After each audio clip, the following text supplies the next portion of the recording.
Assalamualaikum warahmatullahi wabarakatuh. Waalaikumsalam warahmatullahi wabarakatuh. Saya Anjir Wardalaya, perwakilan dari kelompok 3. Pada hari ini saya akan mempresentasikan bab ke-13, yaitu kegiatan keprotokolan. Sebelum memulai, izinkan saya memperkenalkan kelompok saya. Yang pertama ada saya sendiri, Anjir Wardalaya. Yang kedua ada Arinanda Naraswati. Yang ketiga ada Azara Siti Inayah. Yang keempat ada Dian Cahya Nur Hasanah. Yang kelima ada Feby Indriani. Dan yang keenam ada Halisa Nabila. Nah, kegiatan keprotokolan ini adalah kegiatan yang harus dilaksanakan di semua lini penyelenggaraan perusahaan atau instansi. Nah, kegiatan keprotokolan ini membutuhkan orang-orang yang tahu atau paham bagaimana tata cara keprotokolan. Nah, semua jenis kegiatan keprotokolan ini mempunyai sisi perbedaan yang sangat berbeda. Nah, untuk sifat kegiatan protokoler, yang pertama adalah acara formal.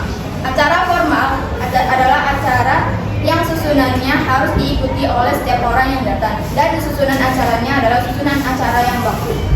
Nah, acara formal ini ditandai dengan adanya susunan acara kegiatan yang detail dan pasti.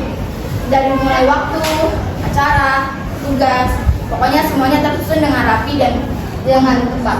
Nah, untuk acara formal ini biasanya orang-orang yang datang itu memakai yang formal gitu. Jadi karena ini acara formal, jadi yang datang harus memakai pakaian yang resmi. Nah, contoh dari acara formal ini yang pertama biasanya adalah serah terima jabatan. Kedua, biasanya itu adalah peringatan Hari Besar Nasional. Yang ketiga biasanya kunjungan pimpinan perusahaan, dan masih banyak lagi. Kalian masih bisa lihat di depan. Nah, yang karakteristik untuk acara formal ini adalah biasanya acara formal memerlukan MC atau pembawa acara. Tetapi MC tidak boleh berimprovisasi jika dia tidak memahami materi tersebut. Dan MC harus menjaga nama baik instansi dan menjaga nama baik dia sendiri. Yang kedua adalah acara semi formal. Acara semi formal merupakan acara yang di dalam aturannya tidak terlalu baku, tetap terurut dan tetap beruntun, tetapi tidak terlalu baku. Nah, biasanya bahasa yang digunakan tetap bahasa Indonesia yang baik dan benar. Nah, pada acara-acara tertentu biasanya mereka memiliki aturan cara berpakaian sendiri, ya. Biasa disebut sekarang si dress code gitu ya. Tapi pada acara-acara yang lain juga mereka memiliki aturan kebebasan dalam berpakaian. Nah, untuk contoh acara semi formal kalian bisa di depan, yaitu launching produk, peresmian gedung, syukuran perusahaan, dan masih banyak. Untuk karakteristik dari acara formal ini biasanya membutuhkan MC yang bisa berimprovisasi jika acara tersebut sudah mulai boring atau pesertanya sudah mulai bosan. Selanjutnya adalah acara non formal. Acara non formal merupakan acara yang tidak memiliki aturan di dalam kegiatannya. Jadi acara non formal ini sama sekali tidak mempunyai urutan susunan acara dalam kegiatannya.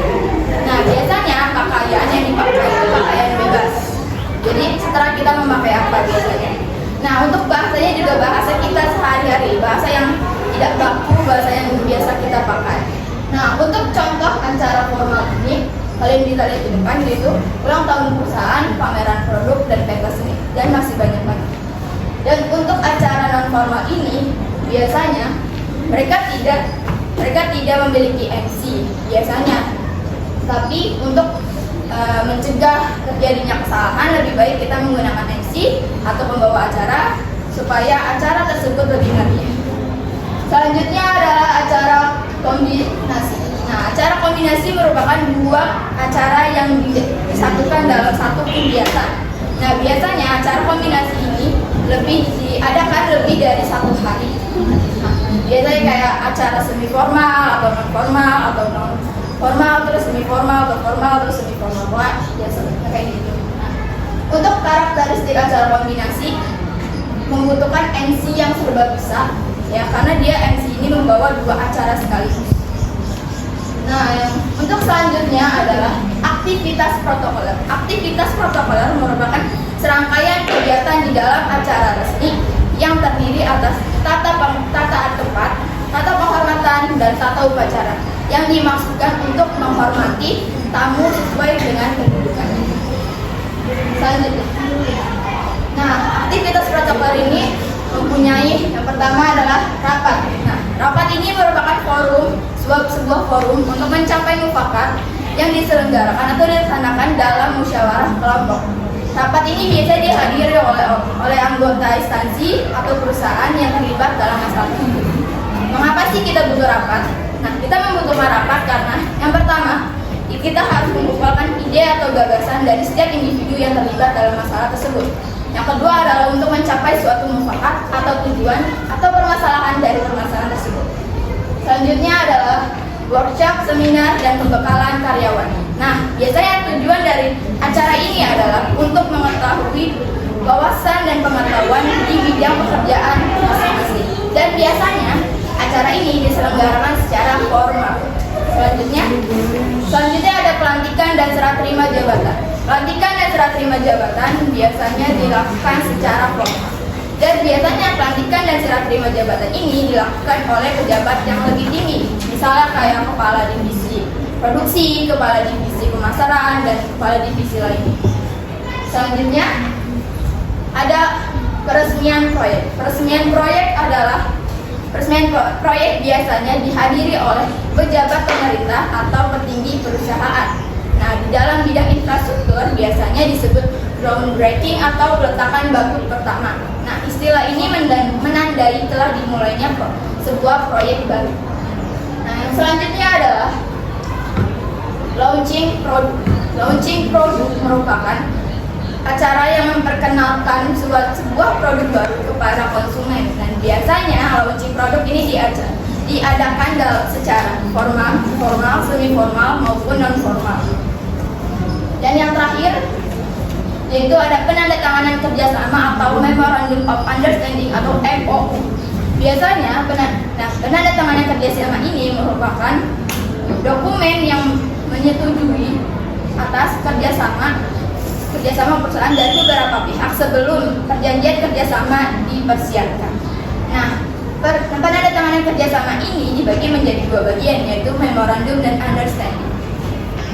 Terima kasih. Sekian presentasi dari saya, dan ini adalah contoh kegiatan keprotokolan acara formal.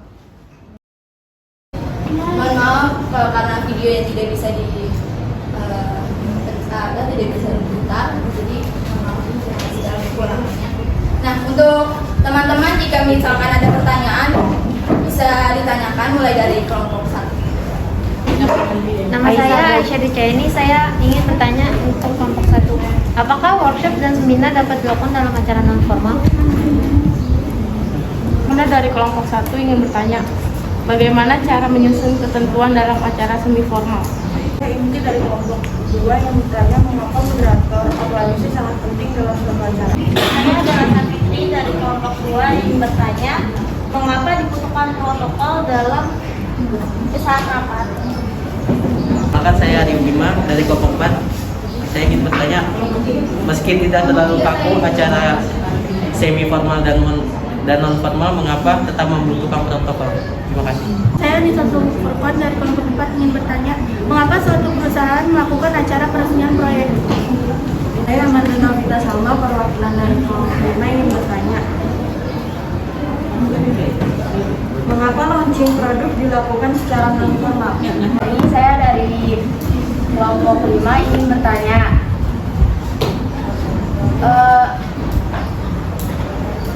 Dasok atau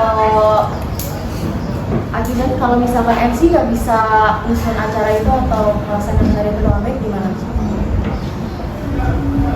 Makasih. Saya Prilia Feirunisa dari kelompok 6 ingin bertanya, fungsi dari moderator dan MC itu apa? Mati dari kelompok 6 ingin bertanya, pada saat kapan perusahaan mengadakan acara resmi atau formal? Ya. terima kasih atas pertanyaannya teman-teman. Mohon beri waktu saya dan kelompok saya untuk menjawab pertanyaan.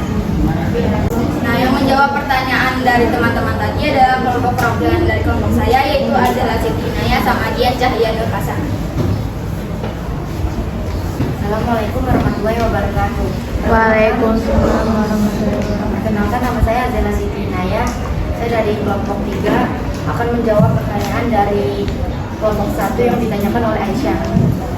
Apakah workshop dan seminar dapat dilakukan dalam acara non formal? Jawabannya tidak bisa, karena workshop dan seminar biasanya dapat dilaksanakan secara formal dengan pakaian dan bahasa resmi. Kata tempatnya pun sangat bervariasi, bisa menghadap pemateri seperti yang kami contohkan, berita dan lainnya. Bagaimana dengan jawaban saya? Apakah sudah puas dan setuju?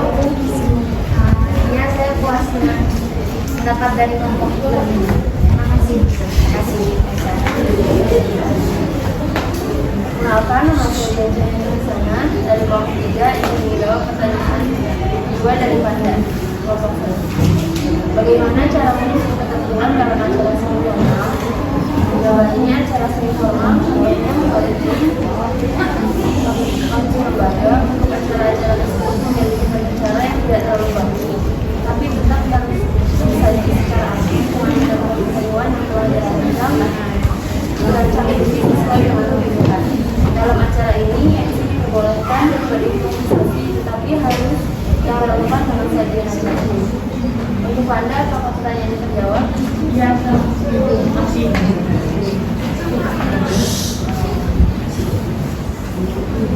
Saya akan membacakan jawaban dari pertanyaan Dinky dari kelompok 2. Mengapa moderator atau MC sangat penting dalam suatu acara? Jawabannya karena moderator atau MC menjadi pemandu kelangsungan acara. Dengan adanya moderator atau MC, acara lebih terstruktur dan utuh. Bagaimana ini? Apakah jawaban saya sudah sesuai dengan pertanyaan Anda? Terima kasih. Untuk pertanyaan keempat dari Bella, mengapa dibutuhkan protokol saat rapat?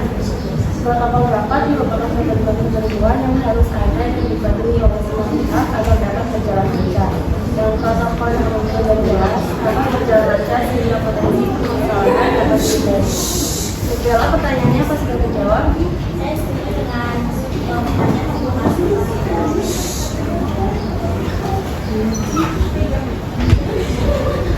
Saya akan menjawab pertanyaan dari kelompok 4 yang ditanyakan oleh Aryo. Meski tidak terlalu kaku, acara semi formal dan non formal mengapa tetap membutuhkan protokol? Karena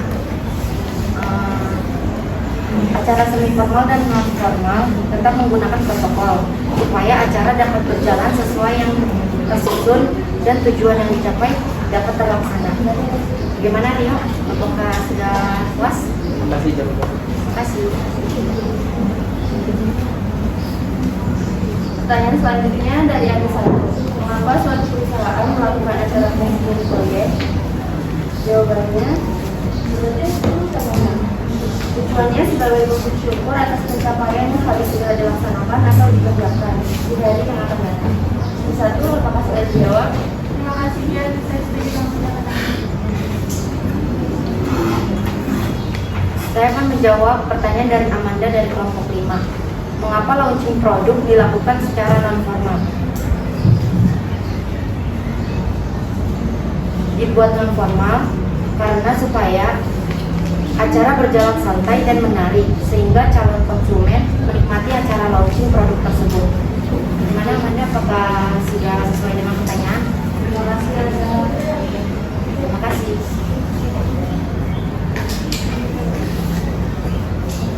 Pertanyaan selanjutnya dari Aliani. Dampak jika moderator atau MC tidak dapat memandu acara? Jika moderator atau MC tidak dapat memandu acara yang sedang terlaksana tidak dapat berjalan dengan baik dan moderator kurang mempresentasikan remaja. Aliani, apakah sudah terjawab? Sudah, terima kasih.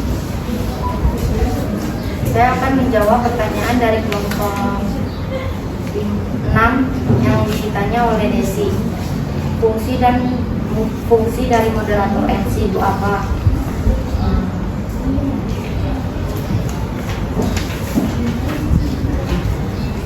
Fungsi dari MC terbagi menjadi beberapa hal.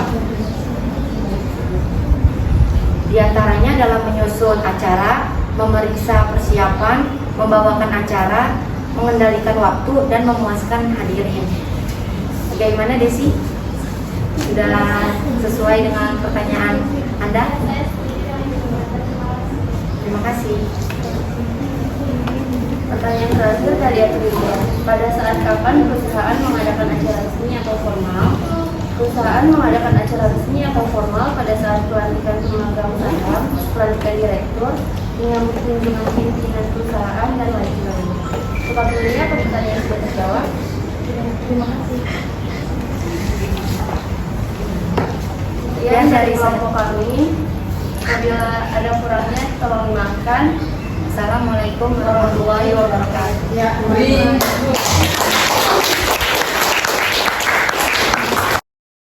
Harusnya kan tadi nama, kasih fotonya gitu ya. Tuh, udah bagus. Paparan materi sangat bagus. Ya, tepuk tangan dulu.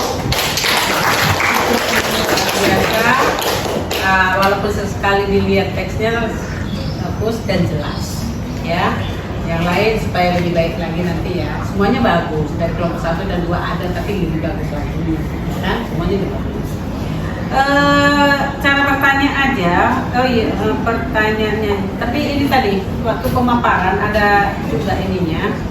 Terlalu tengah-tengah. Santai aja menjelaskannya gitu. Gak usah kayak itu sesak napas gitu. Ya kayak grogi. Kayak santai aja. Ini anggap aja ini kamu yang lebih nomor 1 di sini. Nanti kalau pidato juga ini loh, ujian apa satu-satu nanti. Ya kan? Anggap aja ini sebagai apa, kamu di bawah kamu semua gitu. Ya, tadi udah bagus kamu, cuman napasmu itu kalau ininya udah jelas, udah ini, tapi kayak terburu-buru, tersendat-sendat gitu ya. Itu sudah bagus tadi, nyelir ya, bagus tadi.